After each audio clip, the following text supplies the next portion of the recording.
दोस्तों, इस वीडियो में 6 ऐसे महत्वपूर्ण नियम पर बात करेंगे जिन्हें समझने के बाद आप अपने कितने भी ताकतवर दुश्मन को आसानी से हरा सकते हैं।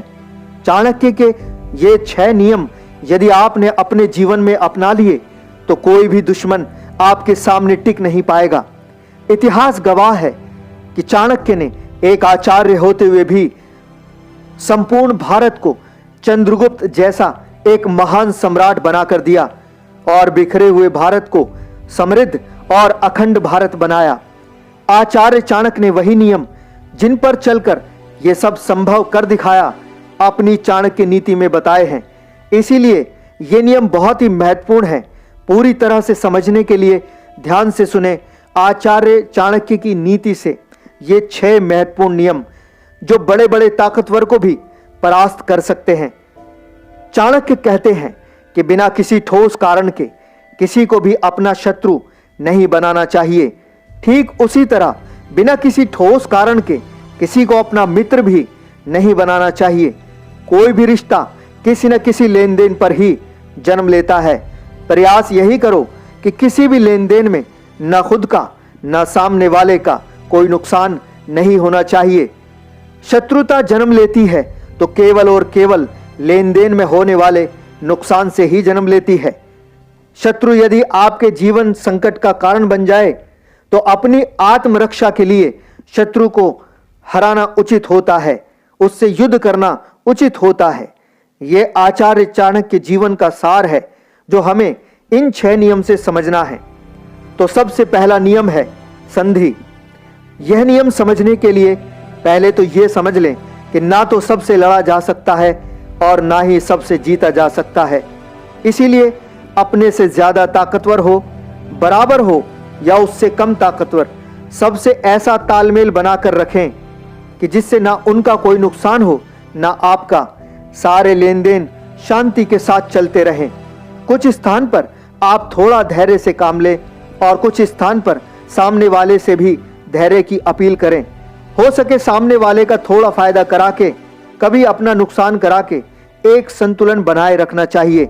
जरूरी नहीं कि सामने वाला शक्तिशाली है तभी आप संयम रखें, नहीं, बल्कि यदि सामने वाला आपसे कमजोर भी है, आप उसे आसानी से दबा भी सकते हैं, तब भी आपको संयम रखना है। क्योंकि यदि शत्रुता ने जन्म ले लिया तो कमजोर व्यक्ति भी बड़ा घातक हो सकता है। दूसरा महत्वपूर्ण नियम है विग्रह। यह नियम उस समय बहुत उपयोगी है जब आपके शत्रु एक नहीं 2 या 2 से अधिक एक साथ मिलकर आपके विरोध में आ जाएं। तब आपको कुछ ऐसी योजना बनानी पड़ती है कि शत्रु के जुट में फूट पड़ जाए। आपका शत्रु जिस वजह से ज्यादा ताकतवर है उसे हटा दिया जाए। जैसे आपके शत्रु का कोई मित्र है जो आपके शत्रु की शक्ति को बढ़ा रहा है, तो आपको उन दोनों को अलग करना है। इससे आपके शत्रु की शक्ति आधी हो जाएगी और उसका मनोबल टूट जाएगा। तीसरा महत्वपूर्ण नियम है आसन। यह नियम उस समय के लिए बहुत जरूरी है जब आपका शत्रु अकेला ही विध्वंसकारी हो, बहुत शक्तिशाली हो। तब आपको स्वयं को साध लेना है और उस समय की प्रतीक्षा करनी है जब वह कोई गलती कर बैठे, और साथ ही साथ अपनी शक्तियों को बढ़ाने पर काम करना है। जैसे ही वह कहीं फंसेगा या कमजोर पड़ेगा तो आपने अपनी पूरी शक्तियों के साथ उस पर प्रहार करना है, वह परास्त हो जाएगा। जैसे शेर अपनी शक्ति से ज्यादा शक्तिशाली शिकार को सही अवसर पर पूरी ताकत लगा के ऐसी जगह वार करता है, ऐसी जगह से दबोचता है जहां से वह कमजोर होता है और उसे हरा देता है। अर्थात शत्रु के किसी न किसी कमजोरी पर वार करो। आचार्य चाणक्य ने भी एक बार ये भूल की थी कि अकेले ही उन्होंने हड़बड़ाहट में धनानंद जैसे शक्तिशाली राजा पर सीधा वार कर दिया था, किंतु हार गए और बुरी तरह फंस गए थे। तब आचार्य चाणक्य ने स्वयं को साधा, धैर्य रखा, प्रतीक्षा की और अपनी शक्ति बढ़ाने के लिए चंद्रगुप्त को छोटे छोटे राज्य जितवाए और सही अवसर मिलते ही धनानंद को नष्ट कर दिया। अब समझते हैं चौथा महत्वपूर्ण नियम, यान।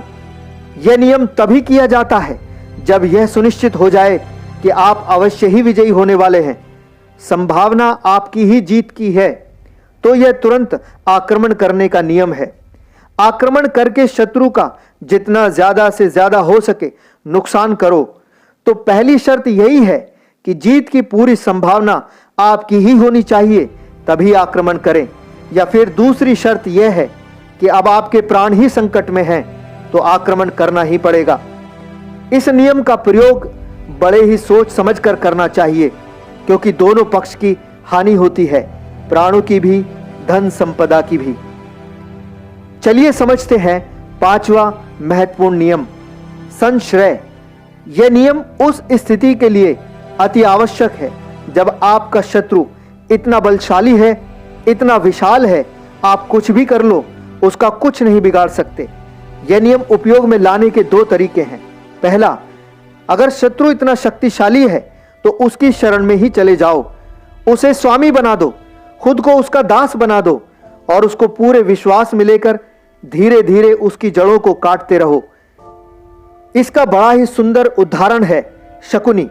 जब महाराज धृतराष्ट्र ने शकुनी के पुत्रों को भूखा रख रख कर एक एक करके मारा था, तभी शकुनी ने प्रतिज्ञा ली थी संपूर्ण कुल को नष्ट करने की।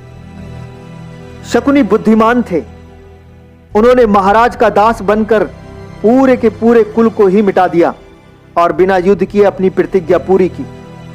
दूसरा तरीका है, यदि शत्रु सर्वशक्तिमान है, आप स्वयं उसका कुछ नहीं बिगाड़ सकते, तो उससे ज्यादा ताकतवर की शरण में चले जाओ, उसका दास बन जाओ और उन दोनों को आपस में भिड़ा दो। किंतु ध्यान रहे कि जिसकी शरण में आप जा रहे हैं वह उससे ज्यादा ताकतवर होना चाहिए, और ऐसा करें कि उस जीत से उसको लाभ हो, तभी वह आपके लिए युद्ध करेगा।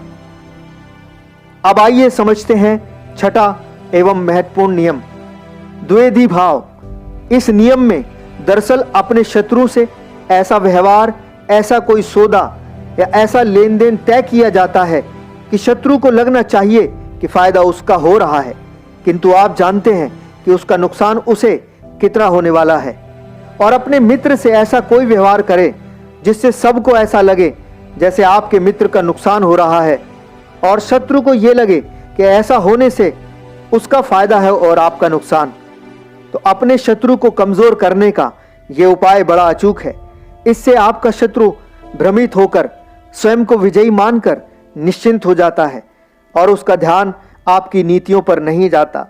उसे लगता है कि आप बेवकूफ हैं, उससे नहीं जीत सकते, किंतु आप तो पूरी योजना से तैयारी कर रहे हैं उसका विनाश करने की। तो ये थे आचार्य चाणक्य के 6 शक्तिशाली महत्वपूर्ण नियम ज्यादा ताकतवर दुश्मन को हराने के लिए। तो दोस्तों, ये वीडियो आपको कैसी लगी कमेंट में लिखकर जरूर बताएं। चैनल सब्सक्राइब नहीं किया है तो जल्दी से चैनल सब्सक्राइब करें। वीडियो के आखिर में बने रहने के लिए आपका बहुत बहुत धन्यवाद।